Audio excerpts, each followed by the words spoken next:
আগে রবের চিনেন, এরপরে এর দালালি করে। আমি কিন্তু আবারও বলতেছি যে আপনি ইচ্ছা করলে কথা বলতে পারবেন না, আরেকটু পরে আপনি দেখবেন যে কি জিনিস মাহফিলটা। আপনি ইচ্ছা করলে মোবাইল টিপতে পারবেন, কে ডাকাতে করবেন, আপনি যেখানে দাঁড়াইছেন দাঁড়াই যাবেন। এই কোরআন একটা আকর্ষণ, কথা বলেন ঠিক কিনা বলেন। আমার সাধ্য নাই, মালিকই পাগল বানবো, কথা কোন ঠিক না বেঠি? মানবে গেলে বলেন। পরে জায়গা পরের জমিন,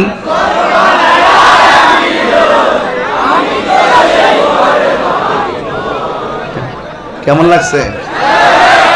মিথ্যা কথা কইছি না? হ্যাঁ, শুয়ের মাথাটা যে জায়গায় পড়বে এই জায়গার মালিক আপনি না, কথা কোন ঠিক কিনা? এখানে চার কি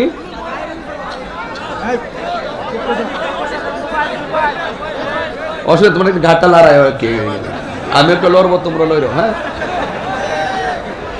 মোবাইলও দরকার আছে, রেকর্ডিংও দরকার আছে। যারা ঘরে শুয়ে রয়েছে এরা দেখতেছে লাইভ, অসুবিধা কি? ক্যামেরা দরকার আছে, যে এই এলাকার মাহফিল, ফুলপোচার মাহফিল আগামীকাল দেখবেন যে মিডিয়া আসছে প্রায় কোটি কোটি লোকের কাছে পৌঁছে যাবে। মিডিয়া কি খারাপ? তাহলে আমার লোকই পারছে কিছু করতে।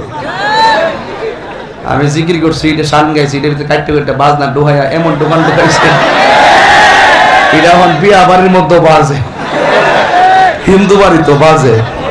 বসেন বসেন বলে কি যে একটা অবস্থা দেশটা। আমি বেড়াইতে দাঁড়াই দিছি, কইছি বসবার লাগা, ইডারে 4-5 বার বসেন বসেন এমন ভাবে সেটিং করছে, মনে হয় তাহিরি মনে ওয়াজ করে না, মানে শুধু এইগুলোই মনে করে। আর এটা আর একটা ভালো হয়েছে, কেডা এটা কইছে রে দেখ কে গা। এরপরে যখন আয়া দেখে যে মাগো তাহিরিতে আবার হেমনে বাপসাব আছে, কথা যে দলিলের বাইরে কথা কয় না। মনে হয় কোনো এক মাহফিলে কইছিল, মানুষ দাঁড়া রয়েছে বসবার লাগে কইছে, এটার হয়তো এডিটিং করে কাটতে কাটতে বাজনা ঢুকাইতে হেরা কিছু ইনকাম করছে। আমি আবার এটা ইয়া মনে করি না, আমি করি তাই করছে কিছু টিয়া পয়সা, ওই সাবার উচিল্লা চলছে তো, সংসারটা চলুক দে, কথা কোন ঠিক না বেডে? গাঞ্জার ব্যবসা থেকে তো বালা চলুক দে, আর কইরা দিস বাবা তাহিরি যে কি জিনিস বুঝবা পরে, কথা কোন ঠিক না বেডে? আর আমি যে বুঝি পরের জায়গা পরের জমিন ঘর বানায়, আমি নয়, শুয়ের মাথাটা যেই জায়গায় পড়বে এই ঘরের মালিক আপনি না, আপনি হলেন জায়গার দাগ নম্বরের মালিক। আর এই মাটির জায়গা সব মালিক একজন, জবানটা কইলেন তিনি কে? বানাই বলছি, অর্থ না বুঝলে বুঝবেন আরে মাইক চালাইছে রে, ফুল কথা তো জীবনে এই বক্তা দেখছিলাম না, কইতেছে গান টান মারছে রে। আর দোকানে যাই উল্টা পাল্টা কইবেন, পরে রাত্রে শুয়ে শুয়ে চিন্তা করবেন যে আসলে তো ঠিক তো, আমি মরে গেলে তো ব্যাংকের টেহার মালিক শেষ হইত, জায়গার মালিকানা তো শেষ হইত। আমি আবার আগে তো জমিন আছি, যখন আদম নবী আইছে না তখন তো জমিন আছি। আদম নবী যখন তখন আসে না, কোনো বান্দা যখন আসে না তখন জমিনটা ছিল কার? এই পৃথিবীতে একমাত্র আমার নবীর কারণে। আদম নবী যখন ছিল তার একটা নামাজের এরিয়া ছিল, ইব্রাহিম নবী ছিল তার একটা এরিয়া ছিল, দাউদ নবী ছিল তার একটা এরিয়া ছিল। আর আমার নবী আসার পরে সারা পৃথিবীর জমিনটাকে আল্লাহ আমাদের জন্য মসজিদ বানিয়ে দিয়েছে, কথা বলেন ঠিক কিনা? আপনি তো বুঝেন না। ব্যক্তির আদর্শকে নিয়ে গবেষণা করুন।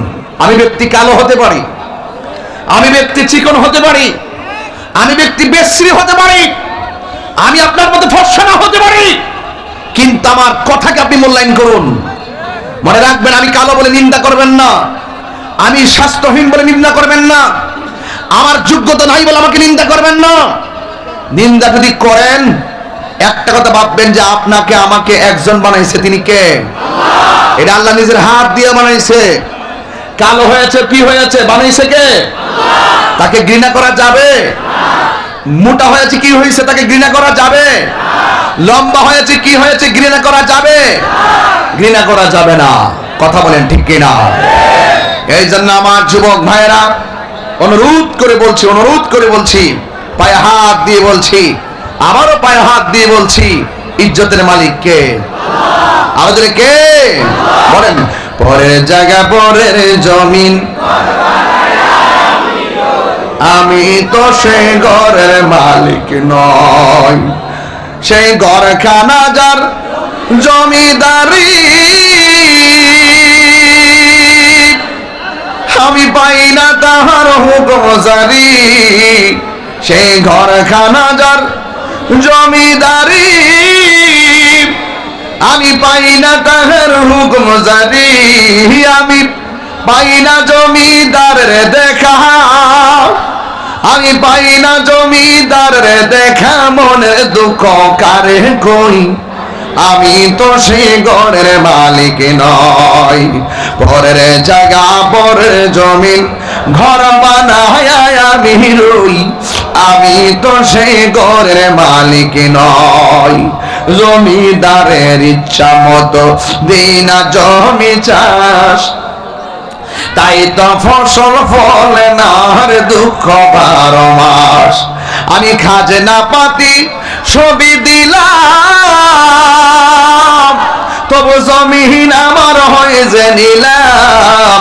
আমি খাজনা পাতি সবই দিলাম, তবু জমিন আমার হয়ে যে নিলাম। আমি চলি যে তার মন জোগায়া, আমি চলি যে তার মন জোগায়া, দাখিলাই মিলে না সই, আমি তো সেই ঘরের মালিক নই। পরের জায়গা পরের জমিন, আমি তো সেই ঘরের মালিক নয়। একটা জবান বন্ধ রাখবেন না, মনে রাখবেন মানুষ মানুষকে ঘৃণা করবেন না। যদি মানুষ মানুষকে ঘৃণা করেন তাইলে মনে রাখবেন